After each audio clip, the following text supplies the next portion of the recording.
Vamos a empezar nuestra presentación, un trabajo de investigación realizado en una universidad en el sur de Chile y que tiene relación con la identidad docente del profesorado de matemática posterior a la formación como investigador. Esta investigación es parte, ¿no es cierto?, de un trabajo al interior de la universidad que realiza la doctora Carmen Espinosa Melo y quien les habla la doctora Maite Otondo Briceño. Ambas investigaciones están asociadas a proyectos de la universidad, proyectos que en este momento están en curso. Bueno, como contenido de la presentación vamos a trabajar el planteamiento del problema, marco teórico, método y procedimiento, resultados alcanzados y conclusiones, algunas de las conclusiones. En relación al planteamiento del problema, para nosotros es relevante la importancia que tiene el cambiar la enseñanza de las matemáticas. También esta importancia que viene asociado, ¿no es cierto?, a un cambio del paradigma tradicional a otro. Este paradigma tradicional que habla y da cuenta, ¿no es cierto?, de la monumentalización del saber. Desde ahí tenemos algunos autores, ¿no es cierto?, que respaldan estas investigaciones: Chevalar, Jiménez, Barquero, ¿no es cierto?, Salgado y Otero. Pero también sabemos, ¿no es cierto?, que saber y práctica docente son cruciales en las oportunidades de aprendizaje que tendrán sus estudiantes. Ahora, también, ¿no es cierto?, sabemos que la importancia, lo relevante que es generar enfoques educativos innovadores. Esto no lo decimos solamente nosotros, sino que también Sánchez y Camacho del año 2013.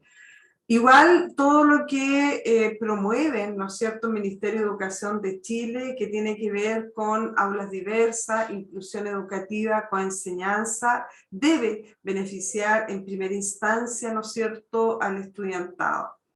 Es así como tenemos algunos documentos que dan cuenta de esto, el Ministerio de Educación en el año 2013, Castro y Rodríguez desde el año 2017. Entonces, ¿qué ocurre al observar la implementación de un recorrido de estudio e investigación en contexto de inclusión educativa? ¿Qué ocurre con la identidad docente al observar el diseño de un REI, que es el recorrido de estudio de investigación, para la clase habitual de matemática en contexto de inclusión educativa? Además, ¿no es cierto?, ¿qué observo al implementar un REI en la clase habitual de matemática en contexto de inclusión educativa? ¿Qué observo de las funciones didácticas y dialécticas bajo la implementación de un dispositivo didáctico en un contexto de inclusión educativa?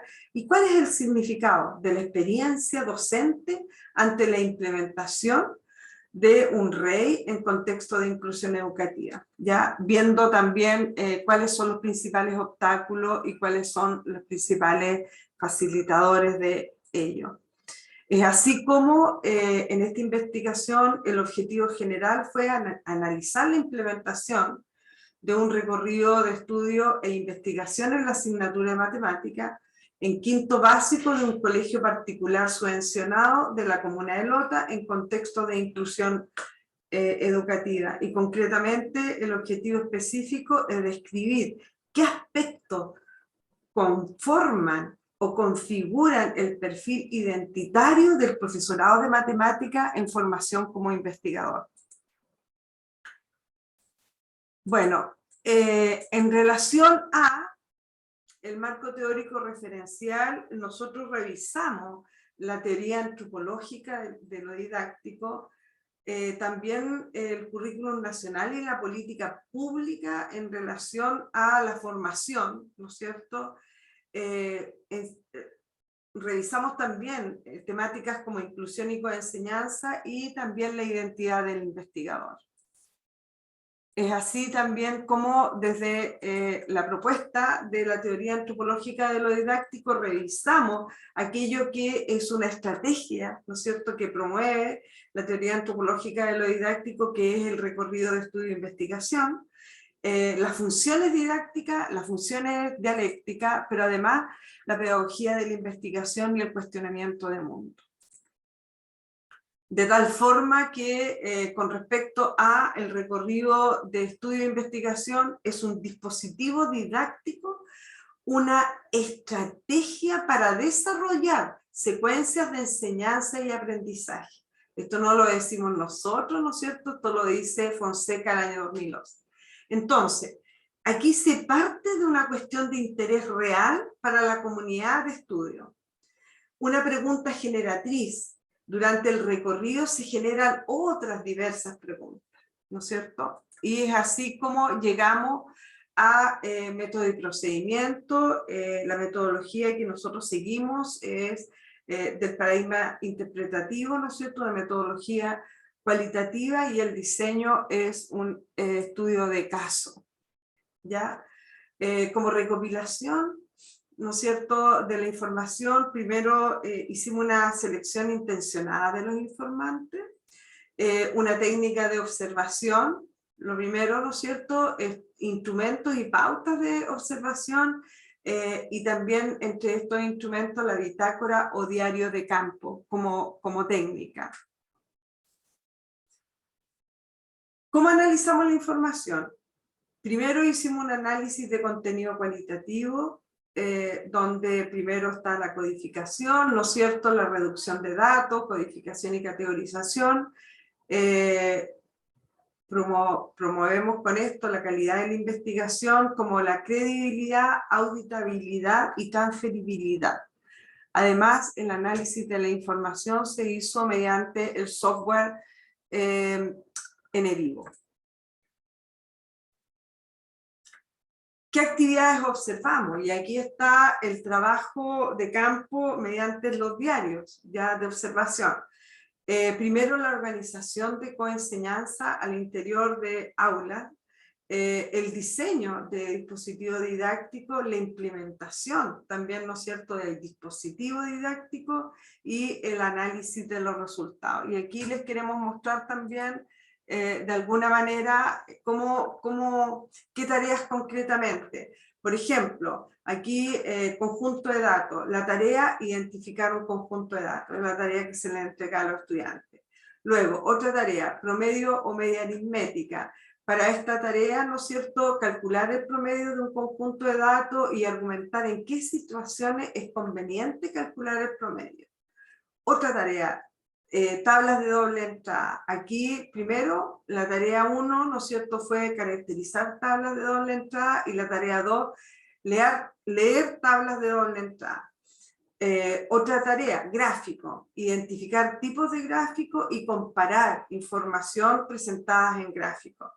Y último, ¿no es cierto?, responder preguntas extrayendo información de estos gráficos. Esas fueron las tareas que, ¿no es cierto?, se fueron revisando a través de estos diarios de campo.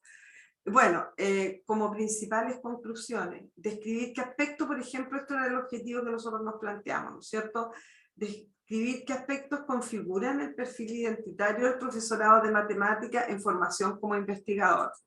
Y allí, ¿no es cierto?, como conclusión, los aspectos que configuran el perfil identitario son una mixtura entre componentes intrasubjetivos, personales, digamos, del propio profesor, e intersubjetivos, relacionales, vinculados a las metodologías de enseñanza, las relaciones sociales, normativas, educativas y el desarrollo profesional.